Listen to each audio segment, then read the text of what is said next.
Well, hello everybody, and if you can hear me, because I've disconnected from the game, welcome to Sonoma. My name is Evil Dragon. Joining me in this commentary box, if I can get back in it, is Mr. Ethan. Hello, Mr. Ethan.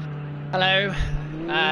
Yeah, we've had a few technical issues to start off the stream. Have you actually disconnected? I've disconnected again. You've disconnected again? Right, okay. Right. That's a bit unfortunate. We'll see what happens. Unfortunately, we just having a few technical issues, not really sure what's going on.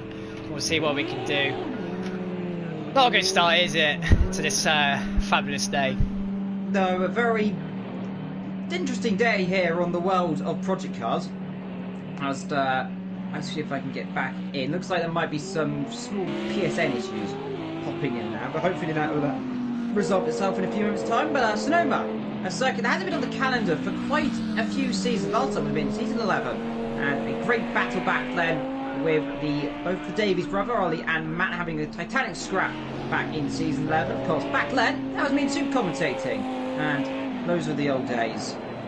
And now I've got Ethan, if I can rejoin, which it should at the end. There we go. But you're getting back in? Yeah, that's the end. Alright, good. Thank God for that. So yeah, we're here at Sonoma Raceway, a fabulous American track, lavished in history. Like most American tracks, but Evil, this does mark the end of our American road trip. This is the final American track in the calendar. So far, the other three have produced some decent racing. What do you think Sonoma can cook up for us today? Well, Sonoma, we've seen it before. How technical the circuit is. Remember, Sonoma Raceway. The tagline, think outside the oval. Against a lot of circuits, this is a very technical circuit. It's basically American Spa. You've got the quick technical sections, the slow middle sections, a never-ending racing circuit, as I rejoined to see Tinus upside down on my screen, but hopefully the cameras might be changing for you, Ethan. Can you let me confirm? Yep, cameras are changing. Good, so cameras back again. But yeah, like I was saying, Sonoma always one to be seeing what can happen. Expect that one might be very contested. We saw it in season 11. I can't remember who it was. It was a white, season 10, I believe it was, a white Mercedes flipping it upside down, of course. And let's see if we'll have anything like that. So far, we've got Archil on circuit from Capano. 14 drivers today. We've lost 2, of course, who have pulled out. Mark is the last driver to pull out, so hopefully he is okay and everything can move forward. Of course, scheduling reasons is the reason he's had to pull out, unfortunately, for that one. But looking forward to the race, even you've driven around here before, and of course, the old Infineon race, which was on GT4, was this circuit. So it's a circuit that I imagine quite a lot of the drivers will be very accustomed to. You'd like to think that. I mean, some drivers do struggle here. The conditions. It's only 112 degrees Fahrenheit on track temperature, so you might be thinking, oh, that's not too hot. But actually, it is quite a struggle here to get the tyres in that temperature window, because it's very slidey here in the Audi and the Merc from what I've gathered. And this corner that Gaz is coming up to now, this downhill left-hander, as soon as you make that transition between going downhill and coming up to the flat section, the car will have a bit of a squirm around.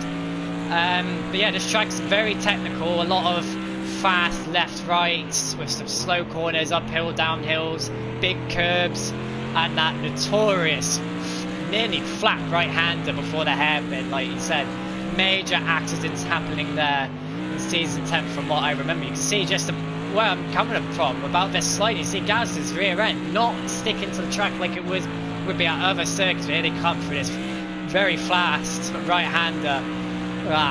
Absolutely mesmerizing. But watch out for that wall on the left. That's what Marty caught in season 10. That's what caused him to flip over and collect 2 other Porsches of, I believe it was Joshua Luke, Infinity, and also Cryptic as well. I believe there's Vectro just letting out, getting out of the way for some drivers. Not really a great pit exit, this, is it? It leads you right onto the racing line, but I'm sure the drivers will make do with what they have. I'm wondering what's happened to Wolf, because it seems, well, at least on my screen, he's got damage on the front left, so he's hit something, and a few drivers have picked up a bit of damage in qualifying, which is not ideal, but hopefully they can all manage. So Camo's got himself a grid place penalty, I think, from mistaken. Yeah, he has. So, God knows what's happened to him. So something horrible happened down there for Camo. Thinking Camo already. Papano down there in 13th position in the Audi. He's picked up damage. So, what drives of damage, Ethan? And I'm not sure what's happened there. It could just be connectivity issues. Obviously, we are experiencing a few technical issues. But Evo, I want to draw your attention. I mean, now, the conditions in Season 10 were different, granted. But obviously, it's still... conditions don't really make too much of a difference in terms on how much of a difference it actually is. But last time we raced here in Season 10, the qualifying lap time was a 28.7 in cooler conditions. A 28.7 set by CJ BMX and a Lamborghini. Gaza has completely demolished that and set a 28.0. I believe we could see some 27s in this qualifying. So people who bashed PS4 for apparently being slower, I think need to reconsider their opinions, because I think this is the fastest PS4 has been since Season 10. Yeah, driver's incredibly quick, consistent of course. Remember, Jazzman leading the championship, if I'm not too mistaken now. Limited Tunis in second position of the championship. You can confirm that if the championship stand is in a few moments' time. But those two boys doing incredibly good. Wolf, there he is. Now, we've got to talk about Wolf, and he's not had the best start of the season. 2 incidents, both with Gaz, and one unfortunate one where he pressed the wrong button and left the session, which is can happen, of course. But he really needs to get his championship into gear. It's almost round 4 we're currently coming up to, and he's only scored a handful of points. Yeah, we are basically, this is round 4. We are basically at the halfway point now, and he's all the way down in 13th. At this point in the season, if we compare him to last season, at this point he was in the top 3. He was absolutely smashing it last season. Yeah, he's come across a few niggles here and there, but the point is he's made it clear what he wants to do. He wants to get those mistakes out of the way. He wants to iron it out and really get going. As we see him come through the final hairpin through this kink here, and we've noticed the tyre barrier sticks out quite a bit there. It's not the first time we've seen accidents there, but as he goes across, it's only... Wait, where is he at the moment? He is currently in 5th, which is not bad, to be fair. This is where he started last time out at Texas, so he has got the pace. He does say to us he has got the pace. He's got the pace for qualifying and the race. He just can't seem to get it to transfer over. I mean, he's not the only driver who's had these issues, of course. I mean, there are a plethora of other drivers who have had similar issues, but all comes down to practice and commitment. Indeed. Well, talking of drivers, there's Scott right now. He's currently P8. He is ahead of his teammate right now, Vector. Having some connection issues, we'll just say. And Scott right against the board. He's also got damage, so a lot of drivers picking up damage. And I'm wondering if that's a little latency in the game. Sometimes you'll see damage and they don't actually have damage. At Scott, so far, P8. Now, turn 1 up here. We've seen it before, Ethan. It's a tricky uphill, left, right, and you can really overshoot the car on that number 1, can't you? Yeah, you gotta be very careful. I mean, it's taking a really, really weird line there. You don't want to be doing that, and that's cost him dearly there. Just unnecessarily getting up on that curve. But yeah, going back to turn 1, yeah, it's uphill braking, and then you gotta try and keep it as far to the left as possible. So the best line is going out as far to the right as possible and bringing it back in, because there's a black wall. You really want to use that as a point of reference to turn in. When you see that wall, you turn in, get as close as you can, so you can open up turn 2 as much as you can to get on the power nice and early. But be careful though, because it's a blind crest, and there is no run. Well, there is a bit of runoff, but it's really, really slippery and not really good runoff, and it will just send you into the barrier. So you've got to be really careful with your car placement here, because there's not a lot of places to really go off and recover from it, because if you do go off here, there is usually a tyre wall waiting for you. Indeed, I mean, well, that is one of the Audis. I think that might be Jam getting out of the way there of Jazzman. So one J getting rid of the other J, and so far, Jazzman P2 in this qualifying session. He's 2 tenths down on that lap time, but he is 2 tenths up on by a racer right now. He's having a phenomenal debut season in the Mercedes, the number 123 car. So far, P3. Tinner's in the house. So far in P4. Papano so far. Good P5. He's coming up ahead of Aoife Wolf in P6. Jam in P7 in the other Audi. Struggled last week. He had a few spins at Texas. A lot of drivers struggling at Texas. Talking about a person who had disappointment in Texas, relatively, was Archer, who, unfortunately, you had a massive drift there. Fell caught, my friend. Archer, who had an unfortunate incident last week. He came in the pit lane and was not allowed to pit. Yeah. With an issue recently, there he is, somewhere. Where is he? There he is. Yeah, I don't know what it is. We've had a few issues with that now. It's not the first time we've seen it. Obviously, Jazzman had that issue at Laguna Seca. A few other PS4 a few of the Tier 2, Tier 3 drivers have also had this issue where just some unknown reason your pit box will just get randomly used by other drivers. So we're hoping now that we're... wow, that is a good lap by Gasser. There's that 27.9 that we've all been waiting for. So PS4 really setting the pace here. But yeah, Archer just got really unlucky last week. Right at the point where he needed those wet tyres to change from the slicks. Because he got the lead, didn't he? He managed to take the lead from Jazzman, who won last time out. But the game was just like, no, someone's using your pit box. You're going to have to do another lap on slicks in the wet.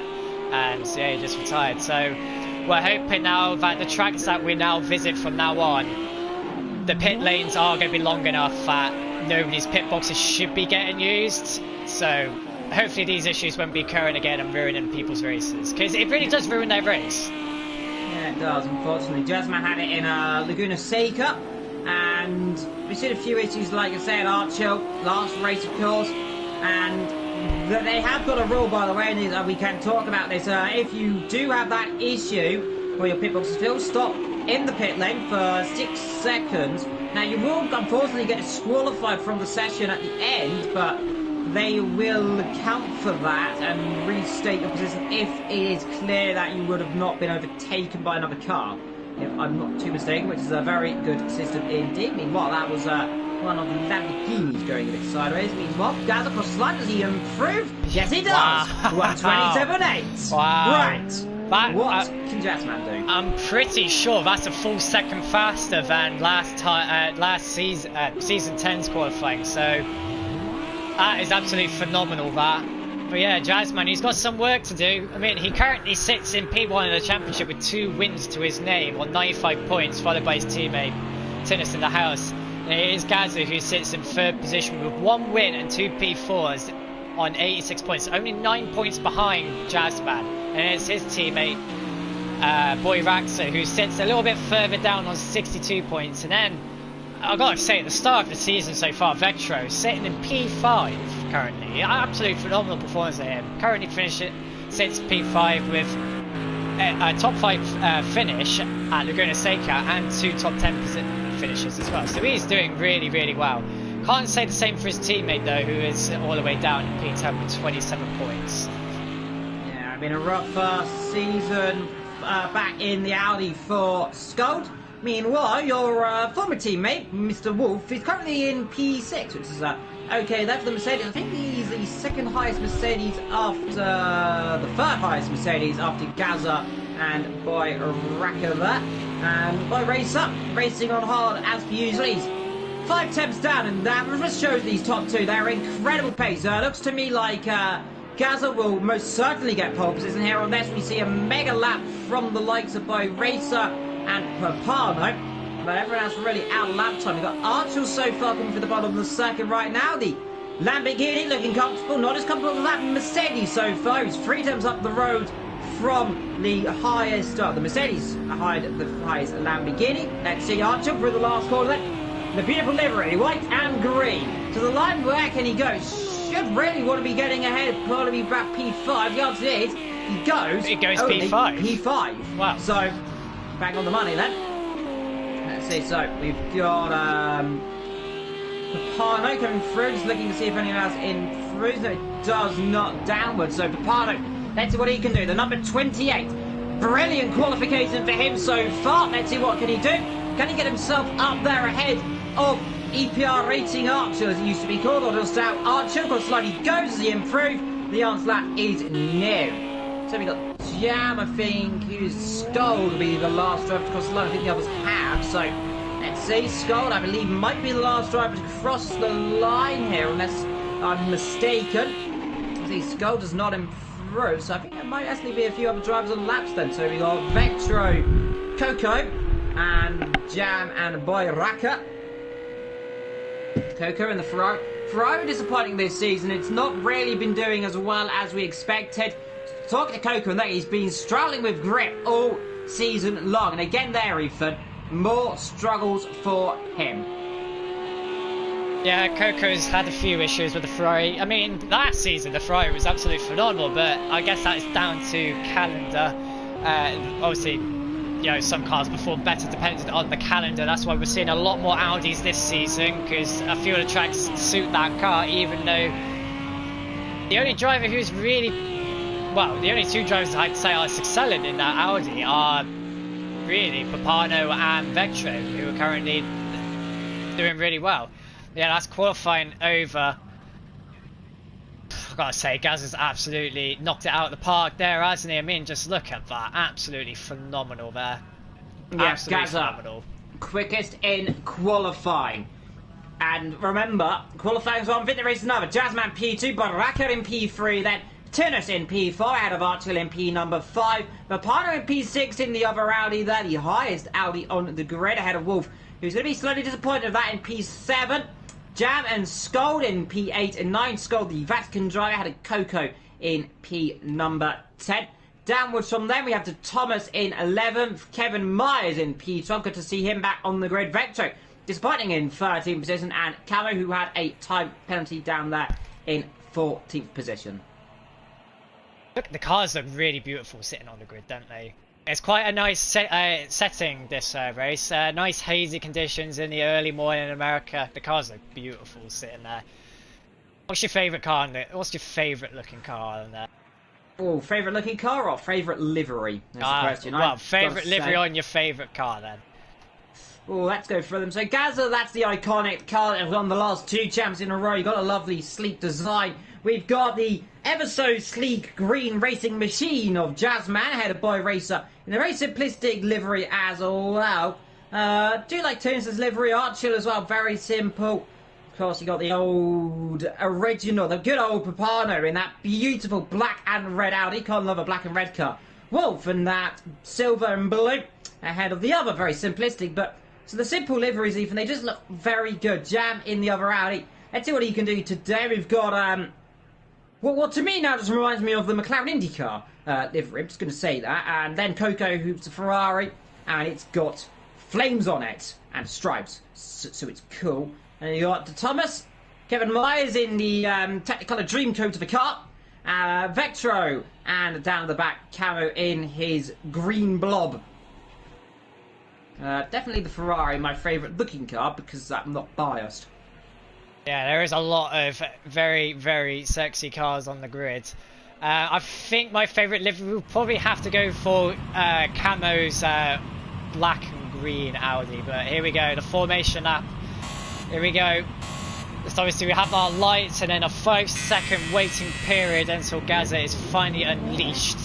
And 14 cars and probably about thousands of horsepower is unleashed around the Sonoma GP. Here we go, Evil.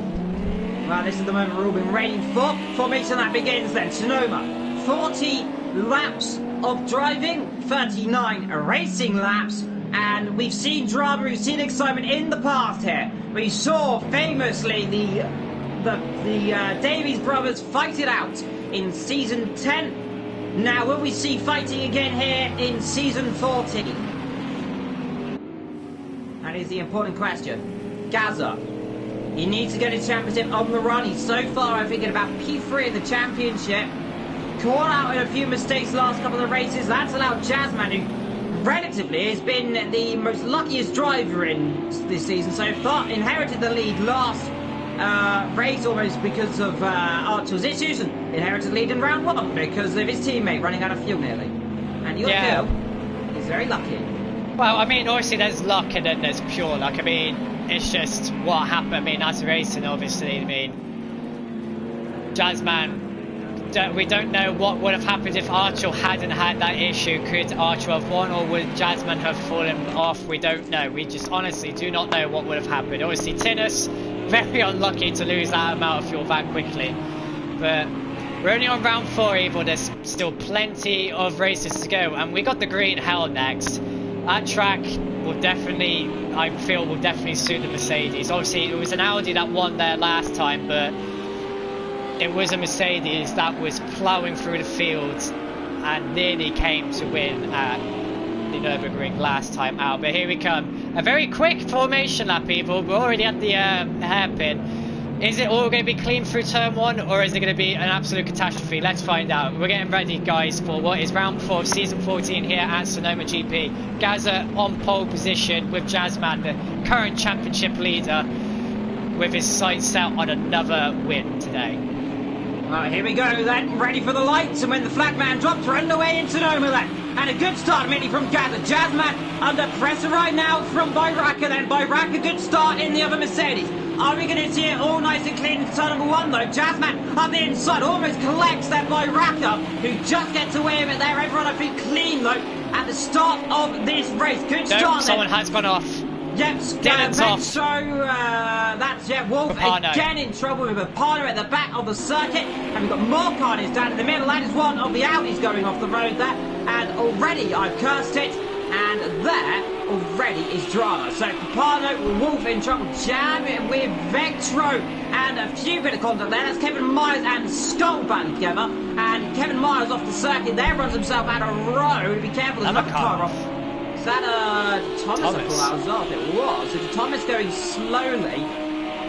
So at the beginning of this race, a few drivers making mistakes. Jam slots one up the inside straight away. Wolf already up into P12. But again, another shocking start from the Englishman, and he is not having any luck this season. But up front, Gaza and his fellow driver Bayraka, Jazzman and Archie. Brilliant start from Archer. He's all over the back of Jazzman here, in the back of the circuit. And what I worked out at the beginning of this race, of course, this second circuit, very slippery indeed. But everyone back, even clean, relatively, off the start of this race, apart from a few down the back. Yeah, I think, yeah, Dylan has got damage, unfortunately. He looked to be okay, but, I don't know. He may have, Papano obviously did start ahead of Dylan, so maybe there might have been a slight coming together, but Archel on an absolute storm at the moment. Camo, who started way off the back of the grid, is now 7th. Look at that, absolutely brilliant stuff. Oh, Tinnis losing the rear there over the transition between going uphill and downhill. Got to be very careful. These transitions, it is like the Nürburgring, but just, I'd say even more violent in terms of transitions. Look at the undulation here. Going uphill, then downhill, braking into this. It's like a roller coaster, this circuit. Absolutely amazing. Careful coming down here. This transition can catch the car out, as we see there. Lewis getting a slight slide on. That's Vectro running wide there. Yeah. Currently leads between Team RevPad. Is Lewis going to send one up the inside, or are they going to keep it a line of stone and hold up the two behind them? Up the Audis, all in a big train right now, I might say. 1, 2, 3, 4 rounds. I think they were the top Audis in this, if I'm not too mistaken. No, Camo actually. So yeah, all the Audis are in a big row right now. I think 7th down to about, what, 11th, if I'm entitled to say. They're all together. Skull's looking feisty on the back of his teammate. And this is a section of the circuit you do not want to be having mistakes on. Vectro, careful, my friend. You don't want to be going wide. That Skull slips up the inside and gets the job done. Vectro still on the outside there, and Skull's going to be careful there of his teammate, who I think just slots behind him there. Now, down the straight we go. Is Vectro going to slip on up the inside into turn 1, you know? Well, he's getting the opportunity. Skull moving ever so slightly, and the two teammates back together. Then Team RevPad as they up the hill, and Skull just about gets his teammate this time around. But let's see, of course, Skull and Vectro very close drivers, and Skull's made a few mistakes in these last couple of races, and Vectro's capitalised. Oh no, Camo's gone! Yeah, Camo, and he's spun. It looks like he's hit the barrier. I don't think he's done it. So he's gone on the curb, and he hasn't hit the barrier, doesn't look like. So he might have got away scot-free. Just about, wow. Well, Tinnis and Coco battling together, and that is Tinnis up the inside of Coco there. I think, no, he's blacked out of it there, but that corner, of course, very deceiving. You can go for a gap, but it really tightens up on the exit. Yeah, it really does. It is a tight corner. Obviously, there's lots of runoff, but if you go off there, you're going to get slapped with a warning. Tinnis not having a good start. Coco, though, not usually up at the top of the field like this, so he's getting his elbows out. Let's see what he can do. Meanwhile, we've got the top 1, 2, 3, 4 drivers all together. There you can see that's the heads. We're watching Tunis battling together with Coco. Behind them, by the way, we've got Skull Vector and this gaggle of cars. All the way down there, we've got someone off. Someone's off or in the pit lane there. Is that Thomas in the pit lane? I thought that was. He doesn't look to have damage. I believe he's doing what Jan Rosberg used to do. He's come in the pits early, get out of the dirt yet, and then come back through the fields. Indeed. I thought something happened down there because I saw a car going very slowly. I think that was just Thomas getting out of the way into the pit lane. Meanwhile, top 5 altogether. We don't see that very often, even, do we? Gaza, Racer, Jazzman, Archer. Top 3 together. Archer there, but so slightly back with closing. Then we've got Skull, Vector, Jam, Kevin Myers, and Parmo all together. And of course, Camo slightly further down the field. In between those, we have Coco, who is, let's say, doing a beautiful job being the greatest breakfast cereal in this race so far. Currently ahead of Tinnis, who isn't a breakfast cereal. As far as I know, if it is, let me know. I don't think it is, but find out. We've got our first criminal on track. That'd be Lewis picking up a penalty. And Camo picks up a penalty. We got partners in crime on track. 2 Audis. Camo's picked up a 2 second, scored with a 1 second. So I'm guessing certain parts of the track are a little bit stricter than others. I assume it's that top part of the track near the drag strip around that hairpin is where they're probably picking up some penalties from. It's easy to go wide things. So just how deceptive that corner is. Papano having a really good look at the back of that Lamborghini there. He probably traded some paint. Good job we weren't on the bumper cam. We're probably looking right up inside the engine bay of that Lamborghini. Right now, the Papano, he's good at the brakes. We've seen this before, and you can overtake into that hairpin. I did it in the Touring Car Leagues on Parno, and well, talk about Parno. There he goes, and he's got the position, has he? Then side by side, Kevin Myers not going to hold up there, and seemingly just let him through there. Did not want to fight that, and of course they're in their own race. Archel picks himself a penalty. Meanwhile, there's no it's there, so that's not good for him. We'll keep updates on the penalties in a little while. Coco, meanwhile, still ahead of Tinnis. Tinnis probably getting frustrated right now, and I imagine he's wanting to send one up the inside, I think, in a minute. Well, he wants to. Let's see, that'll be brave, and he won't do it there. He'll end up spearing into the side of the Ferrari. He's not careful. The Ferrari gives him room there, and Tinnis says, thank you very much. And if you give half a chance to any of these drivers, they are going to lick the stamp and well and truly send it. And, well, they did it that time around, and now Tinnis up to P5. Now, the question is, can he go and chase after Archer and Jazzman, his 2 fellow Lamborghini drivers? The Ferrari now doing a good job. He's currently in the middle of a bunch of a million different cars. Well, I believe, as you can see there, by Racer getting caught by Jazzman. Gap there, around about 5/10 of a second. And then, of course, down the back of the field, we've got this gaggle of cars again. Skull, Vector, Jam. Parno, and then Kevin Myers. He's a little further down the field as well. And you always got to look in these battles, Ethan, and wonder who is going to be making mistakes. Meanwhile, down the back, we've got Thomas and Wolf closing up in each other. So Wolf starting to get some pace on right now, and Thomas, who pitted, remember, he had just a few moments ago, Wolf, who had damage, has undercut him already. So I'm wondering if the Thomas did have damage, actually. I don't know, maybe he's just got a bit of pace on him. I don't know. Mercedes is just slightly faster around this track in terms of lap time. I mean, we can clearly see it. The Mercedes, well, I mean, then again, Jazzman is lapping faster than 2 Mercedes up front, but yeah, the Audis are just all clumped into the middle of the field with an odd Ferrari and Lamborghinis put in there too. So we got a whole mixture of different cars placed everywhere. So it's going alright. The field's already spread out a bit, which is unfortunate, but let's see what happens when people start pitting, people start jostling around a bit. Indeed, Papano, a bit of a sliver on the exit there, and talking about slivering, that's Jam having a bit of a moment there, and that is Vector just ahead of him there, doing again another good job in P8 inside that top 10 where he needs to be or where he wants to be. But again, we mentioned it earlier on about Wolf, saying he needs his season to start now, he needs it to be good. But again, small mistakes, and these small mistakes are really capitalising and really starting to play with him. And when you make mistakes like this and you just keep making mistakes, it really just hurt your psyche, doesn't it? Yeah, what? Oh, Archer! Oh, no! Off the road! What's happened there? He's gone on the curb. I believe he's hit the wall. I don't know if he's got damage. He'll have damage there on the rear right. But he did back into the wall. He's noticed the car stopped. And what he's done, he's gone to the inside curb, I imagine.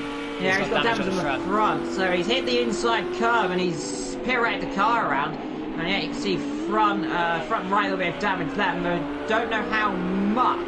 But that, he's got to be a hammer blow. I was about to cut to Jazzman, actually, because he's closing right back up and by Racer again. And these two helping Gaza right now. And Gaza and by Racer are teammates, if I'm not mistaken. And they're really helping each other doing this. Well, that's exactly what he needs to do. Gaza needs to be doing this. He's the lead Mercedes out in the 2 here, so he's really got to put the hammer on and prevent Jasmine from acquiring a win, because Tinnis is sitting in 4th. I mean, this is the worst Italian stands have done so far. Yeah, Archer, I'm assuming, like you said, he must have got up on that inside curve like Lewis did in qualifying. You just see how much it just affects the car. Look at that, man. It's amazing seeing these cars fly through there. Yeah, he's probably got a little bit of damage. Jam jumps in as well.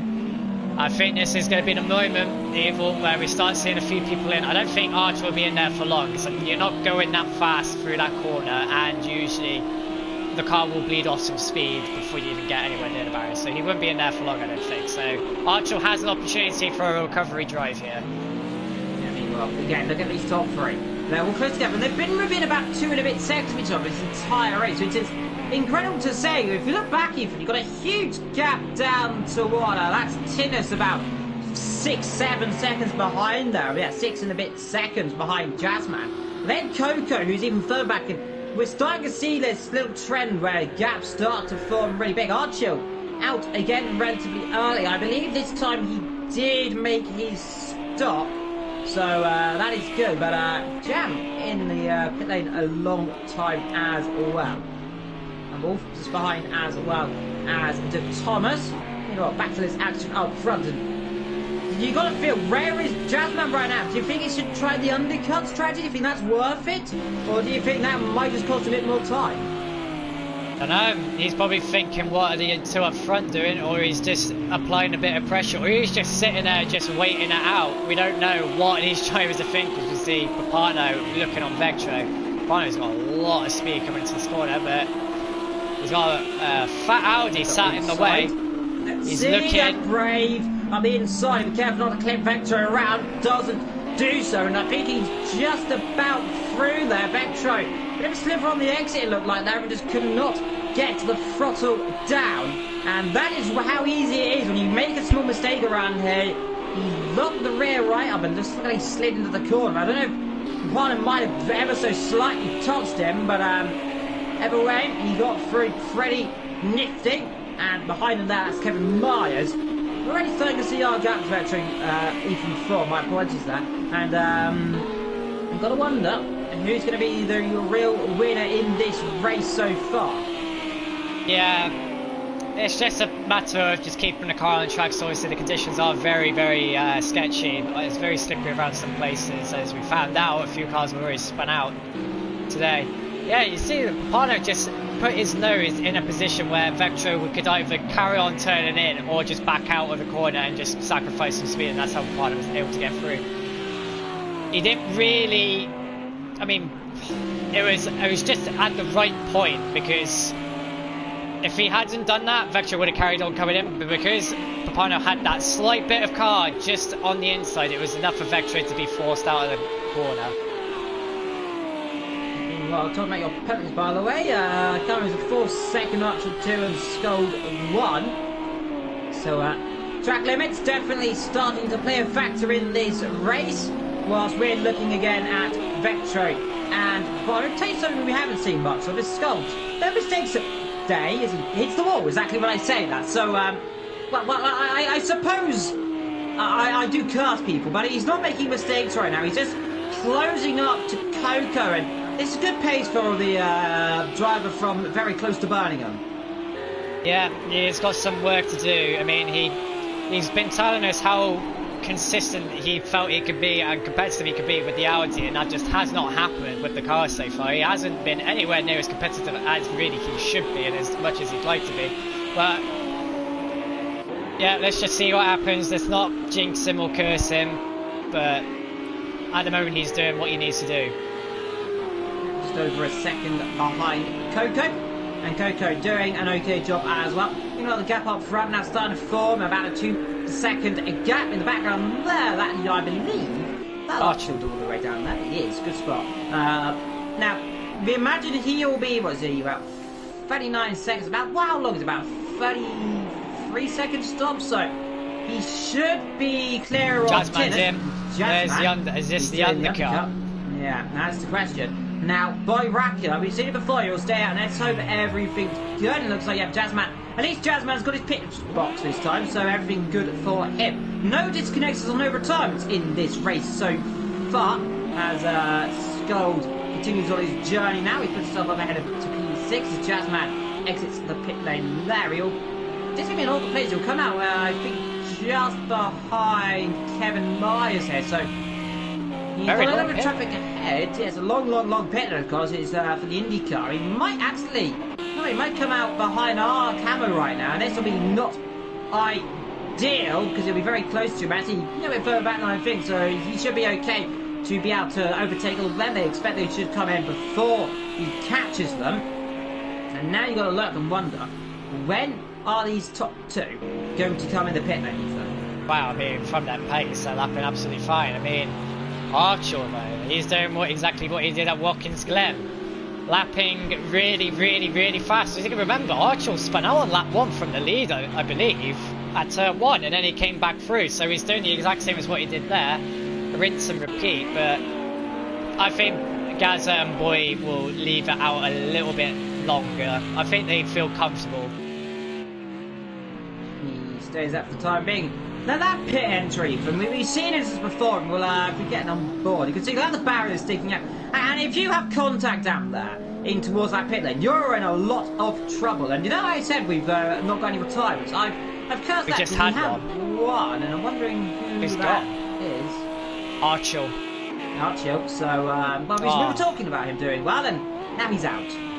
I wonder what's happened. What could have caused that? He's got damage. We haven't seen it. We can try and find a car. Potentially the last people might be able to see if the game lets us know. So we don't know. But so far, Jazzman closing up to Camo, Scold closing up to Coco Pops, and getting a little bit frosty, might I say. That talking about getting frosty is Papano, who's completely off the circuit and not very good. And got don't be going a little bit too wide. Yeah, you get a little warning for that as well. I don't be going too wide. And nonetheless, you'll be shredding the grass if you go. Well, the circuit doesn't really have any grass because it's in the middle of the desert. But probably it does have a lot of grass. There's the warning. There's the warning. Did get one. And he got the penalty as well. He's still got a penalty. Wow. That is really strict. That he's probably going to be a little bit annoyed with that.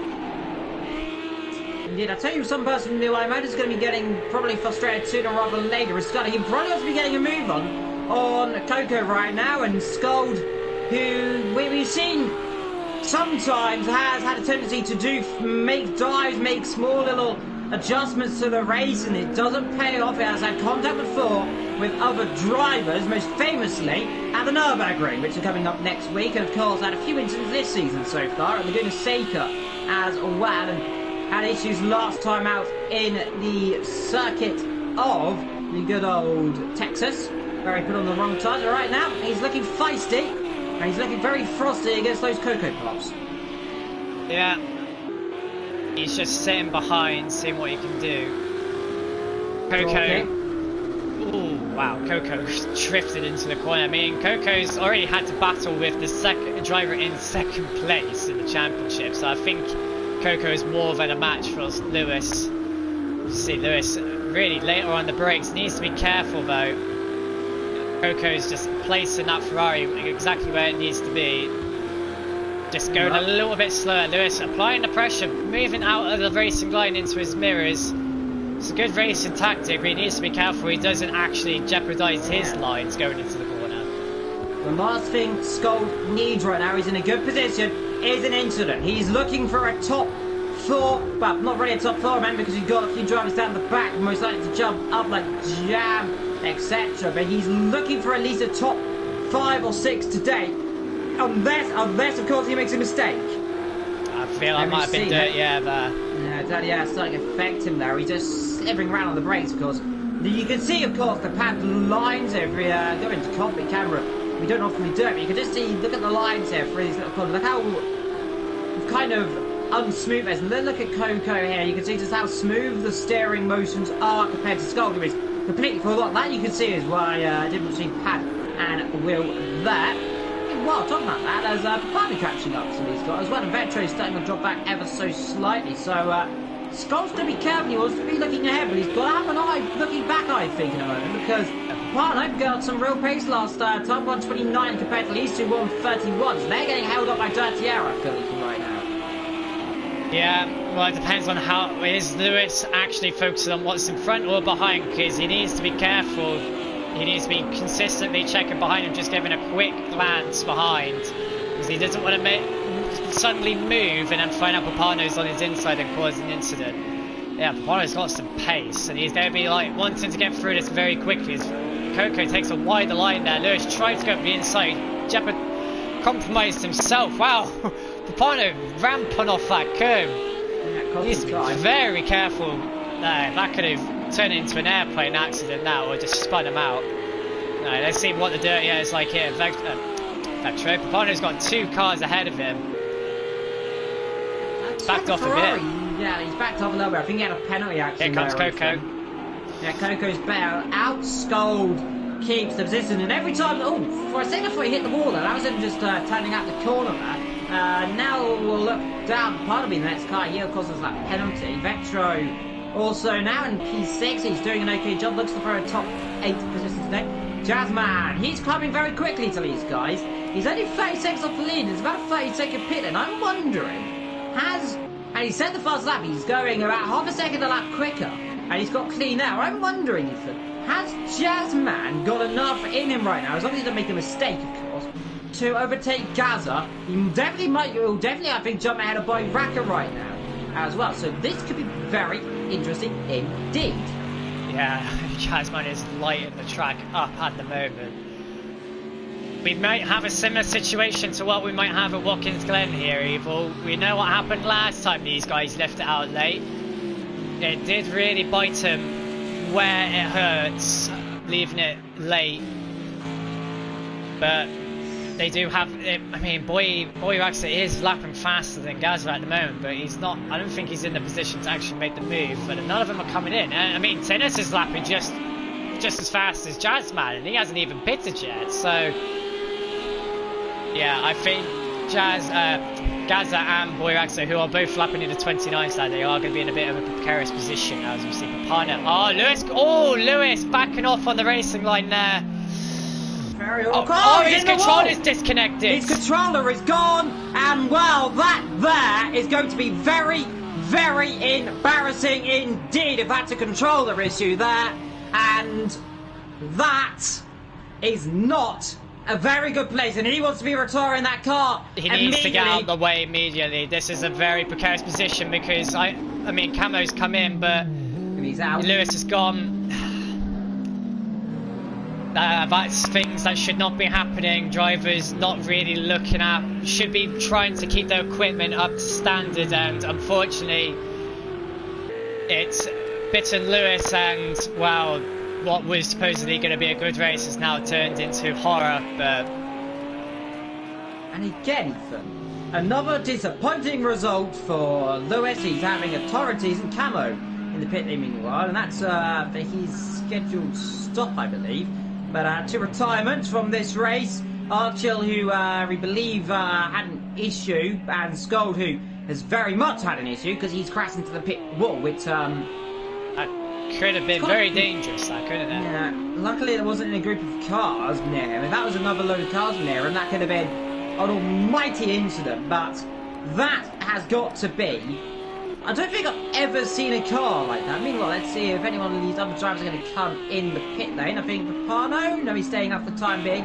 Vectro is doing a good job right now. Has it disconnected? It was having a lot of issues. Neither have I disconnected. Fingers crossed. I disconnected before the stream started, and just as the lobby started. Hopefully no more issues with there.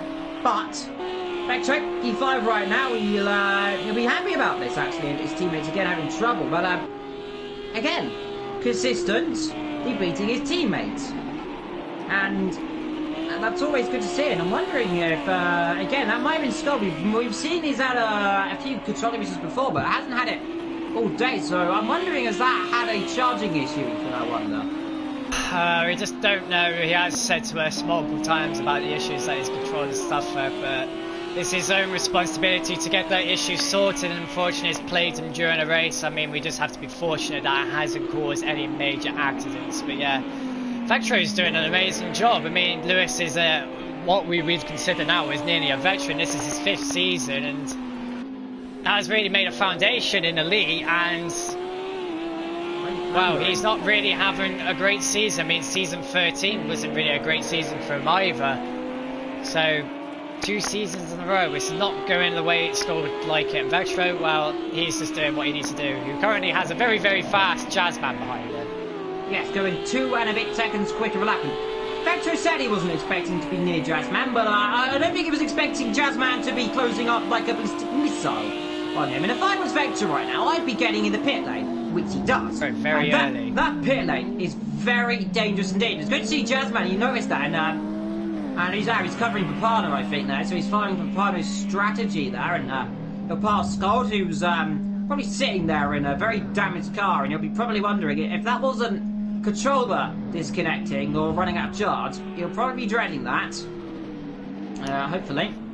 That was just an issue there, and of course, this pit lane, of course, Ethan, it's almost 2 different pit lanes, hello, as that was an unsafe release there from Papano, and luckily, if you don't have damage in the pit lane, they can't collide in the pit lane, so that's very good. And Pano's going to come out just with Coco, I think, actually. He'll come out, yeah, just behind Coco. Vectro will come out behind Kevin Myers right now. Kevin will be behind Pano, so everything back to restored order. Actually, Wolf's ahead of Vectro as well, so Wolf's jumped ahead of Vectro now as well, of course, both on very different strategy. Wolf is just keeping his nose down, keeping his fingers crossed that nothing bad happens. Of course, you can see the ever so slight damage on the front left from earlier on. Tennis is in. Yeah, Tennis in the pit lane. 29.4. That is a brilliant in like that. So yeah, so Dylan and Vectro have also picked up some penalties. Papano has picked up a penalty as we. So and other drivers have not. So I guess that just proves who's pushing really hard and who's keeping it within the track limits. Not big penalties though, are they? 1 second. But I mean, and again, that 1 second can make the difference. That was the difference between Tinnis and Boyrat finish, who would dictate who finished on 2nd position, I believe. Yes, man. Look at him. He's jumped ahead of Tinnis. So how we thought he would come out, he's actually miles ahead of Tinnis. He wasn't miles ahead before the pit stop. It was about what, 2-3 seconds? I think that's about 5 seconds now. So he's getting a huge amount of time there. Just being cautious, being consistent. What the gap is, under 30 seconds? You know what? He has a chance, a very slim chance, and I'm putting the possibility, if we had the old FOM graphic here, the chance of overtaking the pit lane, I think, right now, would be about 20 to 30%. Let's find out. And Gaza and Boy Racker have got to come in, I feel. Remember, we saw this last time out, they really cost themselves a huge amount of time because they stayed out. And Gaza likes staying out long, as he comes in the pit lane. And of course, Boy Racker following? Yeah, yeah, so they've had to. Double. Penalty! I think. Oh, he spun in the pit lane. Oh, wow, that is kicked. Oh, dear. Fed in the pit lane. I thought he went too deep in the pit lane there, and that is absolutely ruined that one there for Jazzer. And without a shadow of a doubt, I think Jazzman.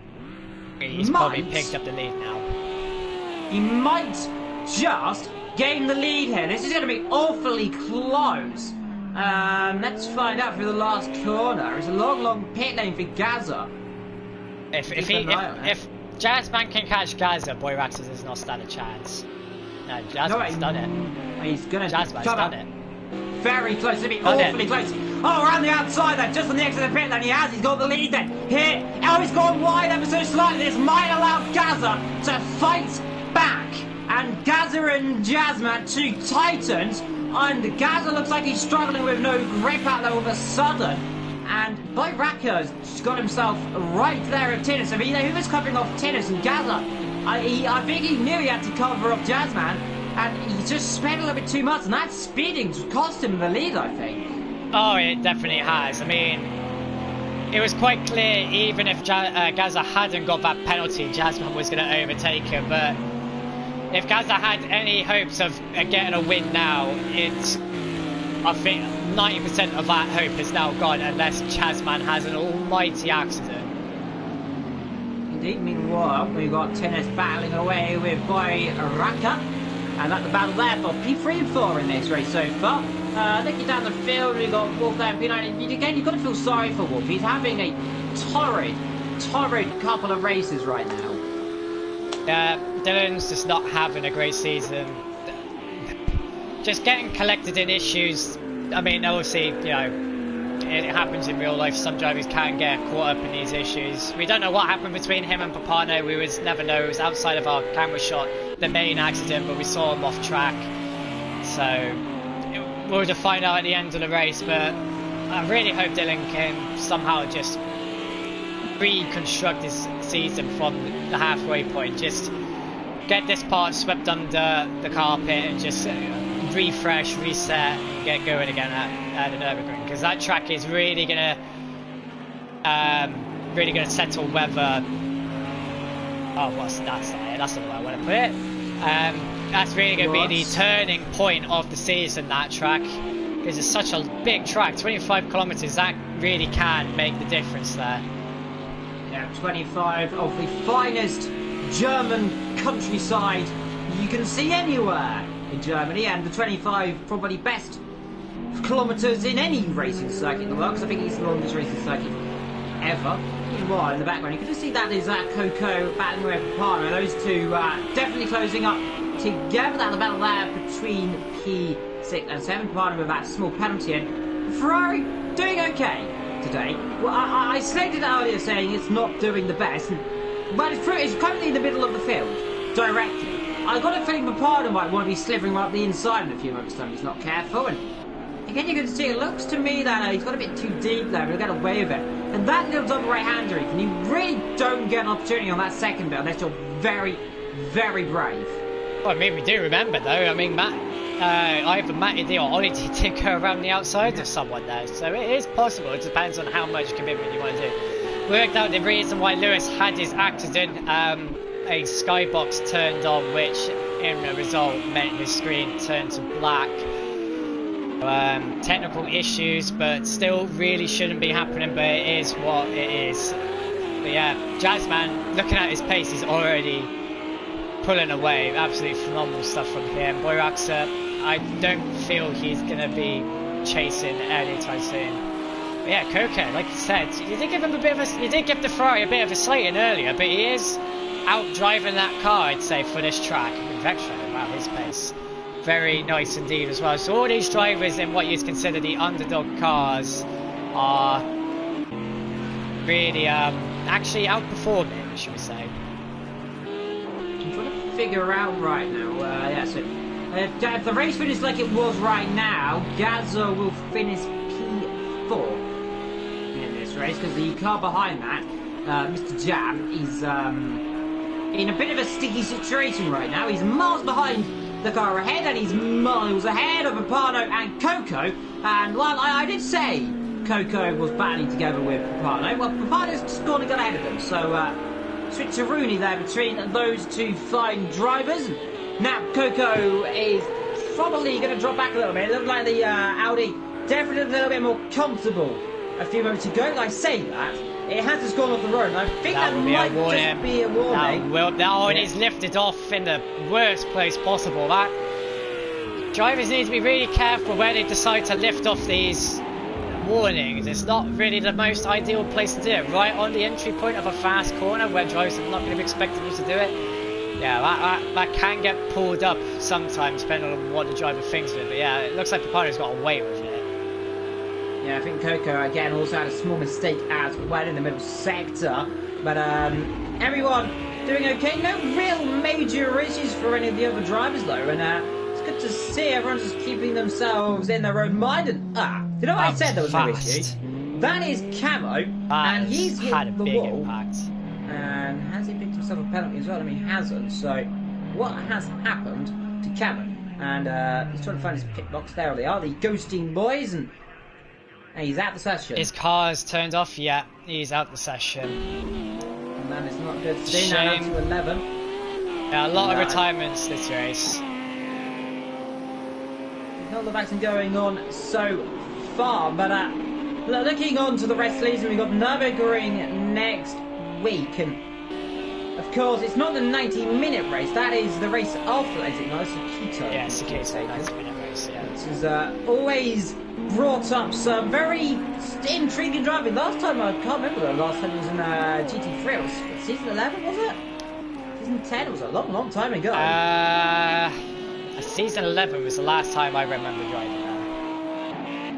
Oh, the Thomas on that curve, yeah. Wow. No, this circuit almost reminds me, if you, I don't know if you remember it, Ethan, the old Mexican circuit, Rodriguez, where the F1 is. Oh, Archer's disconnected because he's at the session there. That's not good to see disconnections. That does not help. That does not really help the session. I mean, there is reprimands for leaving this disconnected from the session. You're supposed to retire, not leave it in any way, shape, or form. We don't know, but it hasn't caused any issues. Just want to draw your attention, Liam. Jam currently sitting in 5th position. It's been a bit of a quiet one. Yeah. 29.6.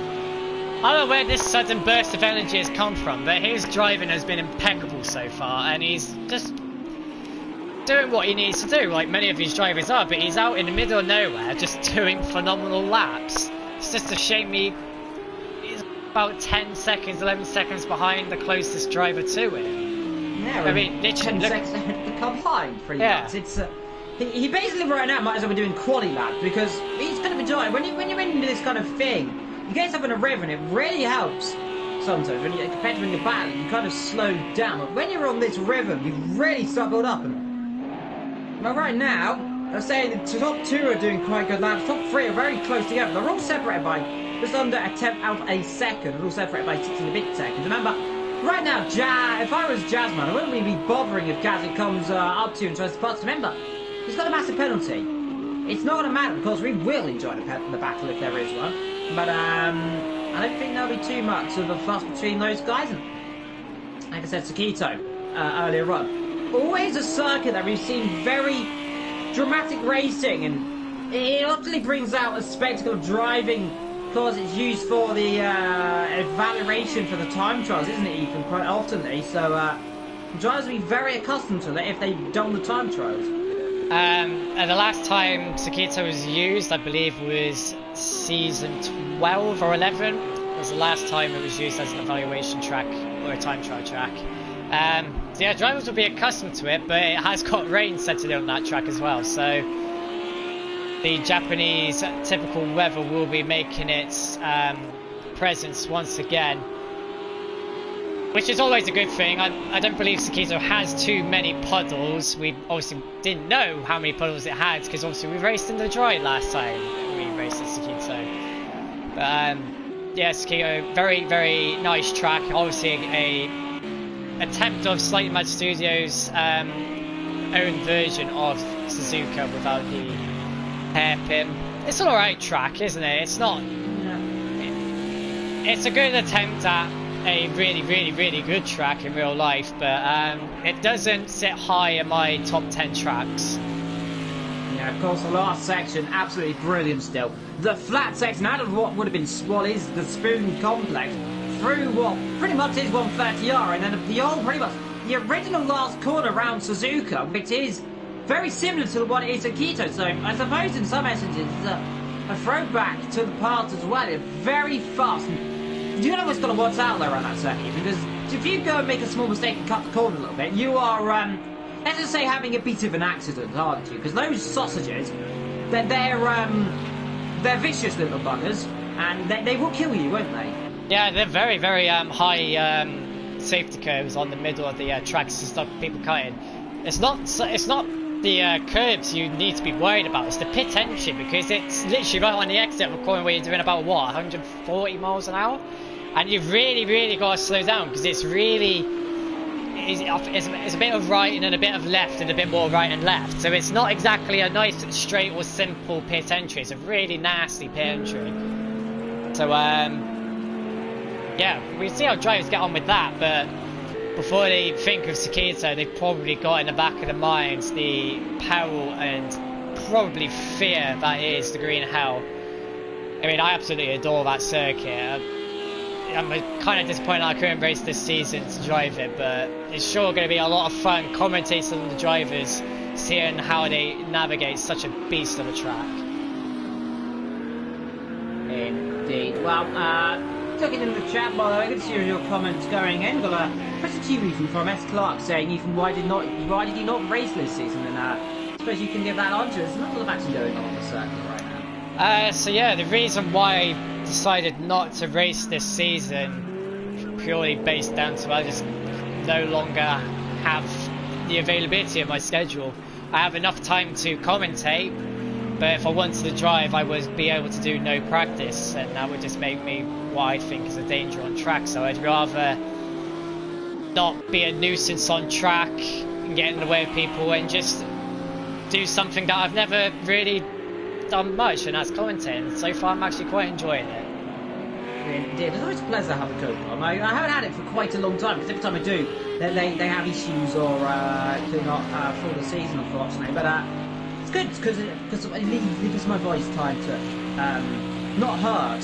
That's what I say sometimes. These races get pretty hectic right now, and right now it's kind of a very mellow race. I say that. Looking at these top two, they're kind of trading to lap times to the almost 1,000 even, and these guys are so close together. And if Gazza did have this penalty, this could have been an almighty battle here. But I think Gazza right now, he's pushing on hard. Tinnis right now is very much in danger of losing out of his top 10 of this third position right now, because if he keeps going a bit slower, he might actually drop out of 10 seconds from Gazza. We've got over to what, 12 laps to go, and the gap between that is that's 8-9 seconds, give him about 7 seconds. So it's possible that he's taking a 10th out every now and then, so that all can gain about a second or two, and that could be the meaning between out and in. Yeah, Tinnis needs to be really careful here. The last thing he needs to do is pick up a penalty. I mean, look here, I mean, he's about 9 seconds behind here. That's how far behind he is when he gets to the final parts of the track. At this point, obviously, later on, he could be either further behind or closer, but you can see he's just around 9 seconds here. Could be further back by the hairpin. I mean, like, he's 8.5 seconds, 8.8, 8.8, 9 seconds, 9.1, 9.2. Yeah, he's just on the cusp of it, so if he wants to get an extra position, or even maybe a third, he'd achieve third, he needs to get over hustle on. There's only 10 laps left. Yeah, remember that is of course to Jazzman, that guy, not to Gazza, so he's got a 2-second cushion, it's about 7 seconds, but he does not need, like you said, make a mistake around there. One small mistake, and well, that is not what we will do. So that goes quicker in that sector. So far, meanwhile, down the field, so Kevin Myers, he's closing up to Coco. Got to say he's having a silent race right now. His Vectro is dropped down, and I don't know what's happened to him. He's made a mistake somewhere. He's really up with Wolf earlier on.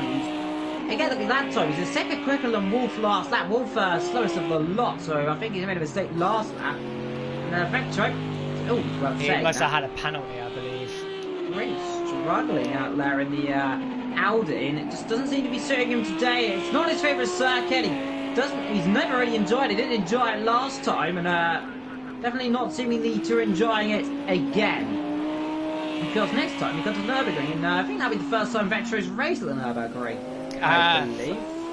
Yeah, and that might be the first time he's raced there in anger. I do remember he did mention how he'd like to race in Tier 1, and that was during that race at the Nürburgring combined. So he's going to get a taste of what the green hell is like. But, I mean, you're talking to people who are driving really well. Jam, a 29.2 he set last lap. I believe that might be the fastest lap of the race, possibly. Yeah, Gaza as well, 29.3, very close as well, but these two pressing on. Let's see if Jam goes any quicker right now. 29.5 that last lap, but they're all kind of trading paces right now. Behind them, Pampano. What, 13 seconds down the road? Pampano right now, he's got Coco closing up ever so slightly, dropping back a second a lap, and actually Kevin Myers is catching him by about 3-4 tenths a lap there, so the gap between those two, 1.2. But Tinnis closing up to Boyracker right now. 29.2 last lap as well, so Tinnis decided to realise, oh my goodness, I've got to get a move on, and now he's starting a challenge and starting to close up to the Boyracker. And let's see Boyracker, what can he do to cover this up? To be fair, actually, this might be good tactics. You know, if this is what I think might happen, if Boyracker starts to slow down and start to hold up Tinnis, and that doesn't happen too much, this actually might help Gazza, because they are teammates, remember? Yeah. To get a podium, and a podium here, that's all that matters, really. No, but Boyracker has to be careful he doesn't sacrifice the podium for himself, really. I mean, because he's got a very fast Lamborghini behind him. Like, really fast, like 5 tenths faster last lap. So he does need to be careful he doesn't sacrifice too much speed and actually end up losing a position, because then all that work to give Gazza a buffer for that penalty will all be for nothing. Indeed, it most certainly will, of course, but let's find out. Kevin Myers a bit too wide there. That'll be a slowdown for him, most certainly. That would be very lucky if he did. There we go. And gets rid of it there, of course. No one behind him on the circuit. And always fun to see cars fly free. Wolf closing up as well, and he's doing an okay job now. As long as he doesn't make any silly little mistakes, of course, which he's had the last couple of races. Frustration has got to be building inside of him. He's a very flamboyant driver, he gets really into it, and these small mistakes even really play havoc with that mentality, doesn't it? Yeah, we've covered this multiple times, and it's just dependent on how much. He did say what he wants to do, he's just got to knuckle it down and just get it out of the system. It's just about taking it not too seriously, not taking it to heart too much, because that's when you start getting even more frustrated. That's when you start overdriving the car, overdriving yourself. That's when mistakes start to rack up even more, and it just never ends. I want to say though, our drivers have smashed the fastest lap here. That was set by CJ BMX in season 10 with 1:29.3. Some of our drivers have completely wiped that lap clean, so yeah, it's good to see that drivers just seem to be getting faster. The cars seem to be a little. I mean, obviously there's been a few balance and performance changes from different patches and all that, so cars might be a little bit faster. But it's good to see that PS4 is still retaining that speed factor, which sometimes they got bashed about a bit for not having so many fast drivers, which I think was a little bit harsh. But I think the racing has still been absolutely phenomenal, regardless of how many drivers we have or how many retire, disconnect.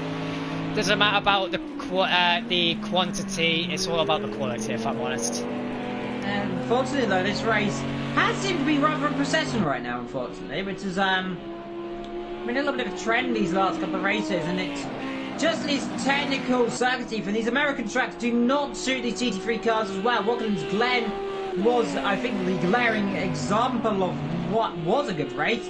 As well, the goodness sake of which we don't really know what happened, because I disconnected so I can tell you everything. But the old Sonoma always proving to be a little bit of an interesting circuit. I think the temperature's quite hot as well, and definitely liking this. Wow, that's Citizen Boy Racker battling together again in the battle for PM3 and number 4. And you've got to wonder for Tinnis, has he got the chance to overtake? And he got the gap to what, a 5 tenths a second. Last lap was 3 tenths quicker. And they just seem to be bouncing. It is bouncing back and forth. Who can go a little bit faster? Who can take a few attempts? I mean, look how much they're taking out of that corner there. It's using every inch of track. But yeah, I mean, it looks like Tinnis has this P3 in the bag at the moment. Let's not put a curse on it.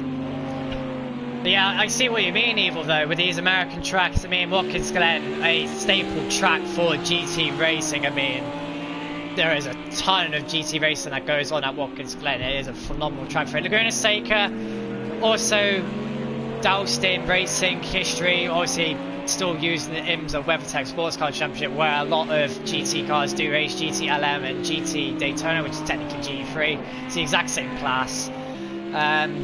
Yeah, Sonoma only really used for IndyCar as far as I'm aware. Maybe NASCAR. Oh no, I tell a lie actually. Is used by the Blanc Pan America series, where it was a Bentley Continental GT3 Gen 2 car that won here. So I do tell a lie, Sonoma is used by GT cars. Didn't really provide much racing, but it depends really. I mean, the conditions here, they are very difficult. Obviously drivers can only push for so long before the car may start feeling a bit iffy. But we have got a absolutely amazing track coming up for the GT cars, so I'm sure hopefully we'll be treated with some phenomenal racing next week. Indeed, we certainly will. Hopefully no drivers crashing down a very long straight. Hopefully that doesn't happen again, because that would be very awkward indeed. Well, Tinnis so far, P number 4. He's having a good race, battling away with Boyaraka right now. The battle for P3 and 4. Jazzman leads this race ahead of Gazza, who has a 10-second time penalty. And we're just checking so it's not got any higher. 10 seconds.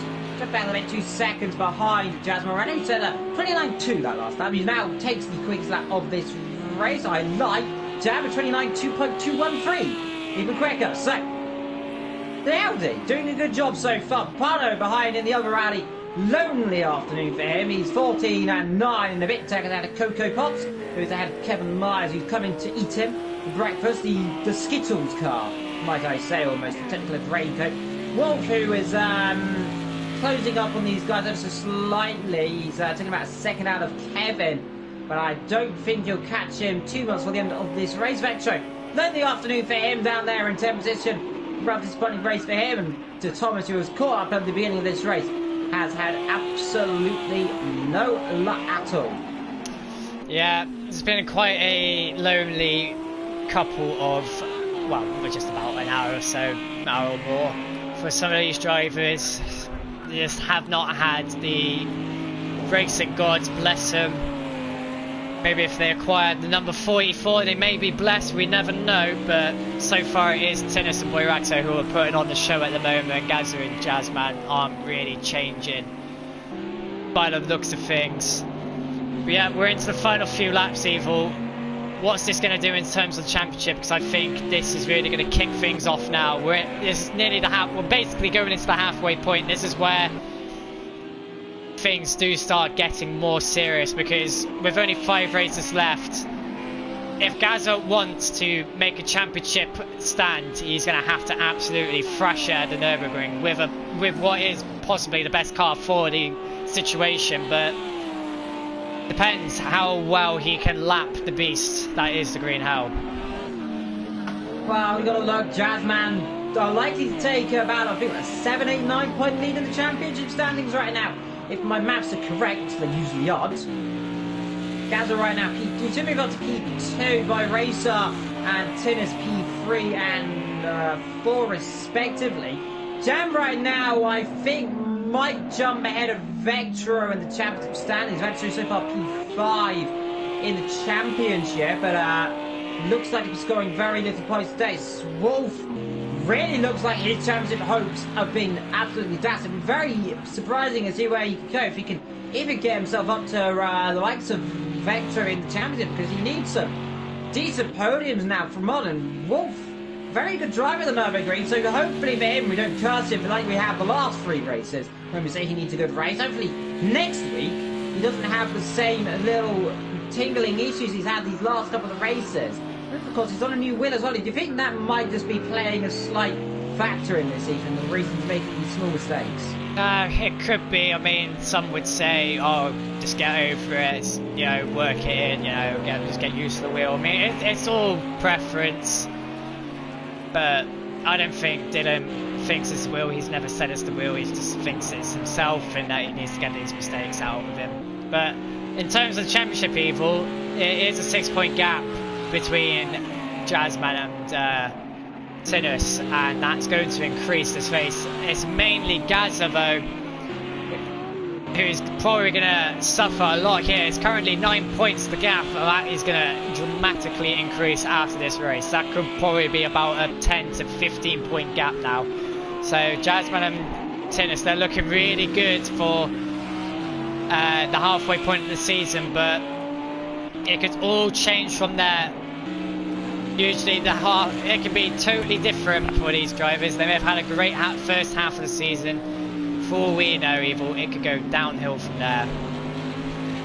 Maybe it very much can do. Well, Tinner's still hunting by Racer right now, and we've had rather a slow burn rather than the fire and desire that we've had in the last couple of races. And so far, Tinner's just trying back in. The track, of course, not the best for overtaking in these track temperatures, but this is the tyres over here. Meanwhile, Vetro's not having much luck with track limits, I might just say. I've just noticed on the race feed. He's having a lot of invalidated lap time, so definitely pushing on very heavily right now. But by race up, now over 10 seconds behind the leader, and he was about 8 seconds behind Gaza, so really needs Boy Racer right now just to slow down and just hold this man up. But I don't think Tinus right now and Boy Racer are going to do that. They're not going to play by what Gazza's hopes they will be playing by. Which running the board right now. You can just see that pit egg wall weapon. What Scott Headcross, you know what usage from now is. It really does stick out, doesn't it? It really can catch you off guard. Well, I mean, yeah, it can stick out, but obviously you're able to avoid it if you can see it, and obviously Lewis could not see the wall whatsoever, so he's got quite unlucky that. I mean, I guess he's kind of lucky he did hit the wall because he had another car behind him and God knows what could have happened there. But yeah, I think Tinus might be on course for another podium position here. Yeah, I believe that would be here. He's only finished on the podium so far, and looks like it's going to be another podium finish today, if all goes to plan. He's currently finished second, third, second. Looks like it's going to be third today. Remember as well, almost could have won the first race if he had not had that small issue where Jazzman managed to win it. And he'll probably be dreading that right now, and he's really up there. Right now he's really trying to fight with Boy Racer right now, and those two holding each other up ever so slightly. Remember the gap was about. Now we'll have a look if we look at Boy Racer right now. It's 8 seconds, so they're still good. Remember, we're coming on to the penultimate lap of this race. And everyone just holding your breath right now. If you're Gaza, you'll be hoping there's a small mistake right now in this lap for Tinus. But I think he's a very comfortable driver. He's not making any silly mistakes. He's just keeping his car clean. Nothing can possibly go wrong. And that's to Thomas. Getting out of the way. I think he just wants to finish the race as quickly as he can, so he's just slowing down.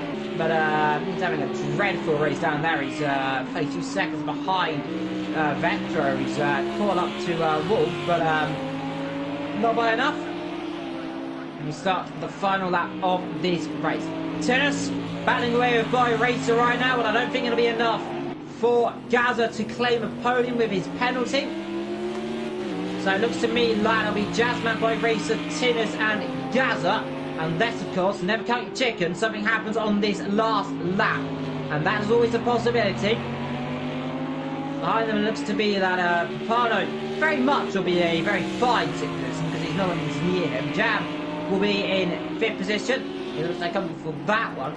But relatively nice and smooth, no mistakes there. And we'll just cut to your leaders in a few minutes' time then. As here comes Jazzman. Won the first race. Did not finish the second race. Had issues in the third race, but ended up winning it. And here he comes then. The man who has taken 3 wins out of 4 attempts this season nearly comes to line and makes that 3rd one a reality then. Jazzman wins here at the final stage here in America then. He wins the 3rd of the 4 American races this season. Gaza P2 on the line, but he won't stay there because Boy Racer in 3rd.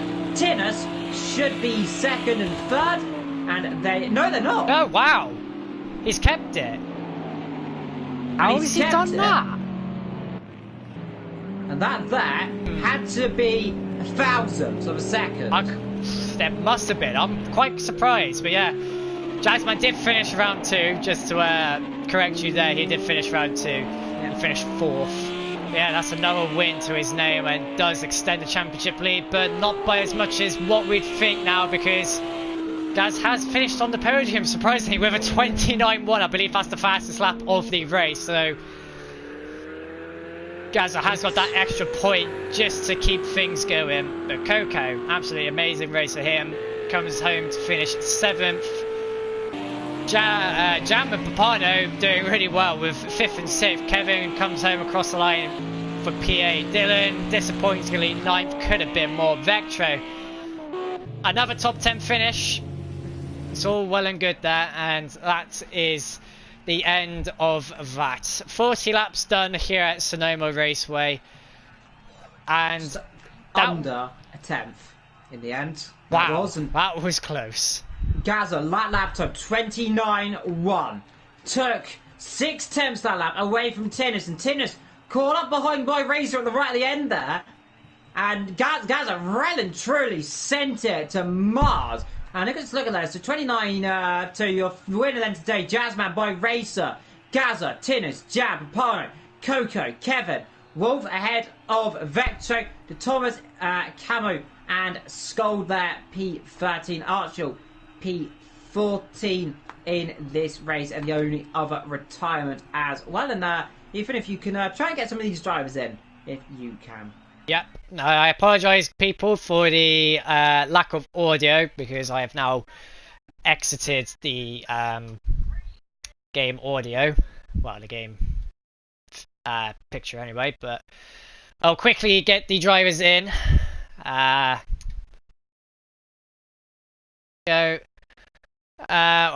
Vectro and Lewis as well, and also their views, but we'll start with the top 3 as we usually do. If I say, Evil, that was a fabulous race, but still though, Jazzman just untouchable.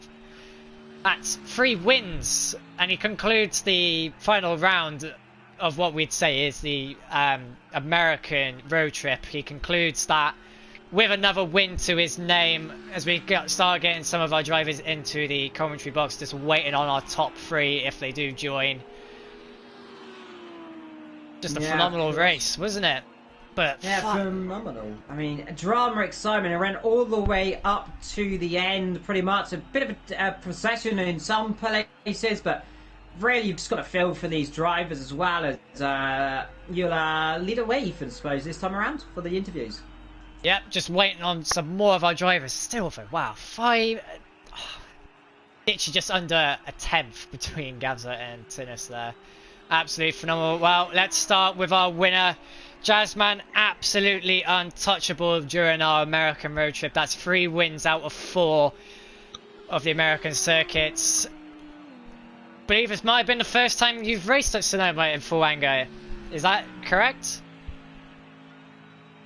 Well, it was our first race around here, but geez, it was a tough race, and I'm lucky that I could undercut Gaza, and obviously I just did it to get the lead, so that was nice.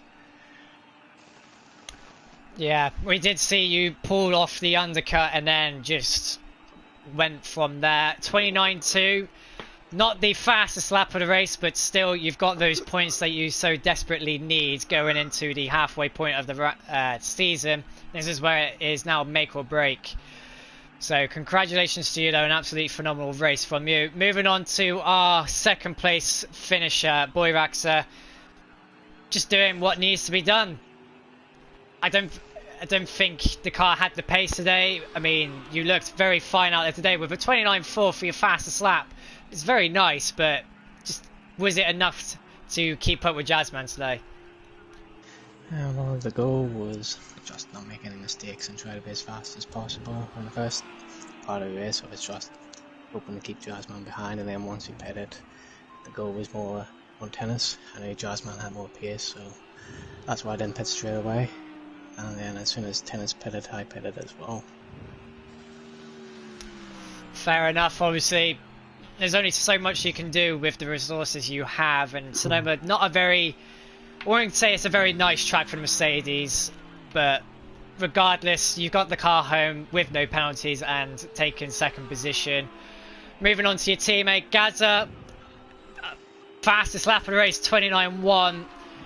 Absolutely phenomenal lap. That beats the last time we were here, which was a 29.3. So I'm sure you're happy with that, but that 10-second penalty has... I feel that may have just taken out a little bit of hope from you, but still, I'm sure you'd be happy with P3, can't you? Yeah, overall, I was actually happy with the race, to be fair. Car actually felt pretty good. Yeah, just watched it back, I was a bit hot into the pits. I think I was looking at the lines before the cones, isn't it, if you know what I mean? So, yeah. Benji was like screaming the time down the screen, down the mic, and I was just, yeah, it was going to be close, but in the end, got ahead anyway, and then I had the 10-second penalty. But I thought on the last lap, I'm just going to go for this. I'm either going to pull the fastest lap off, or it's going to end up in a spin. Well, it was a fun race, to be fair.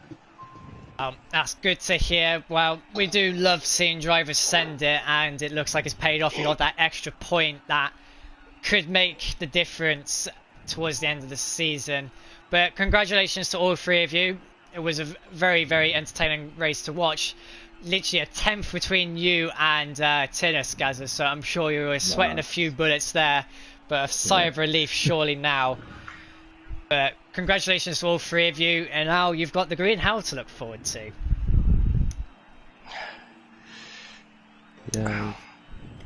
Now, not really looking forward to that one. No. Well, it is a very much a driver's track. Now, moving out onto drivers from outside the top three. Let's start with Dylan. Lily, you got caught up in some issues on lap 1, turn 1. We couldn't exactly see what happened, but we saw an Audi and a Mercedes off in the gravel, pointing the wrong way. Could you enlighten us on what happened there? Yeah, well, essentially, Pano took me out. He decided to go around the outside of me at turn 1, and despite me leaving, in my opinion, him plenty of room on the outside, he decided to come down into me, and, well, we got magnetised into each other and we got taken out. But you can't really use magnetism as an excuse, in my opinion, because it's so well known in the game that it's an issue that you know you've got to give other drivers space. And he also knows that if he's putting himself in the outside, he also has to understand that I'm on the inside and there's only so much I can do. After that, I had to pit for damage, but the car, unfortunately, it just didn't feel the same afterwards, so I'm not too sure what happened, and really it killed any chance I had of a decent result again. So, yeah, I'm quite disappointed, but what can we do? Yeah, what can you do? Obviously, incidents like this do happen. Do you think it's going to be taken to the stewards, or are you going to be able to work out between you two? I don't know. I don't know. I'll think about it. That's a good answer there, but there's a good track coming up next for the Mercedes, so I'm sure points that have been lost today can be made up. Now, moving on to Vectro.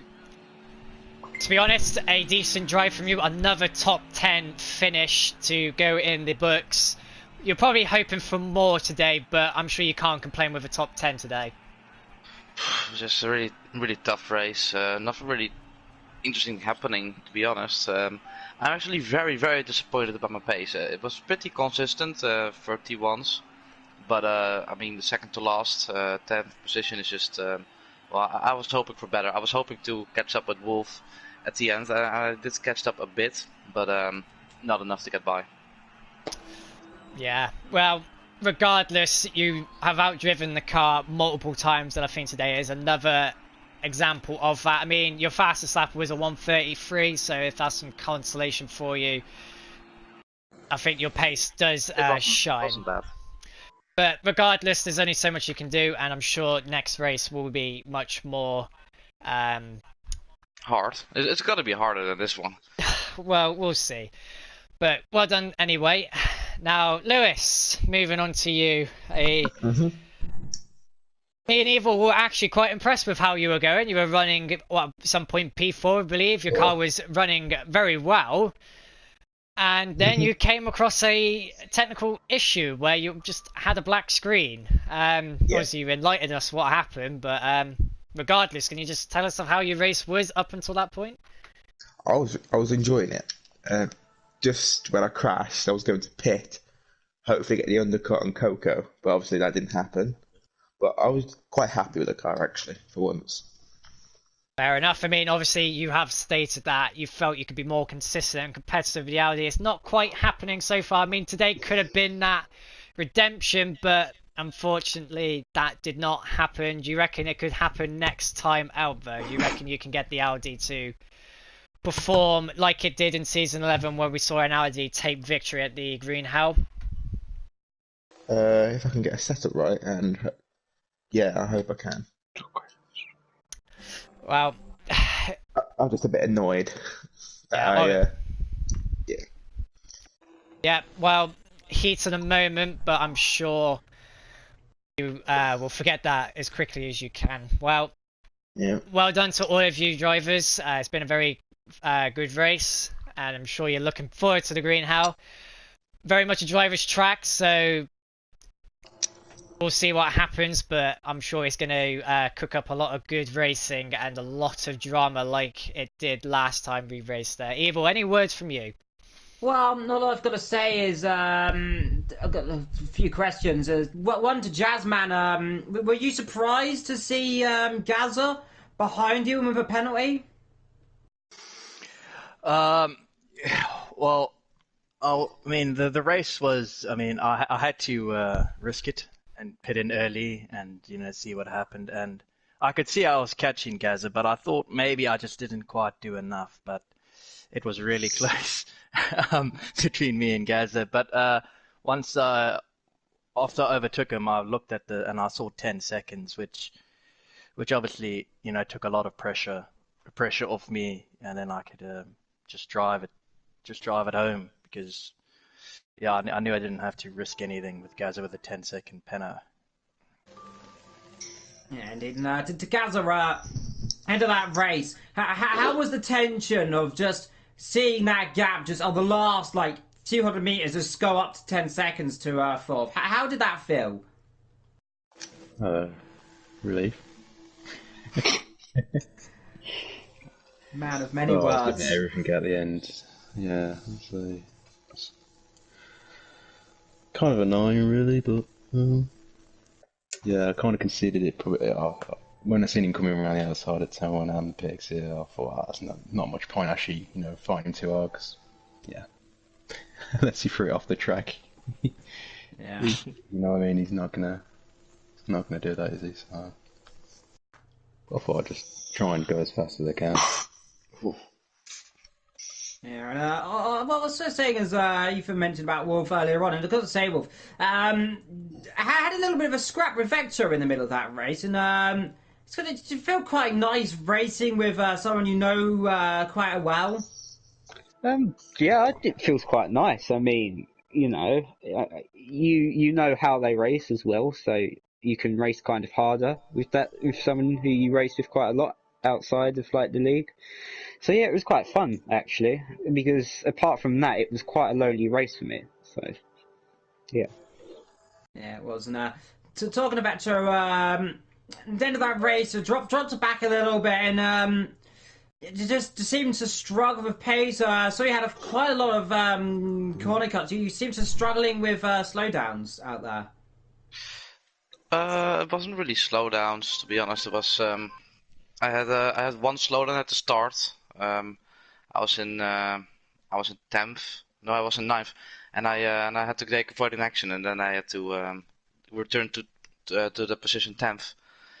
But yeah, I only got one penalty for running wide at the double right-hander on the right in the middle of the track, and yeah, nothing really I could do anymore.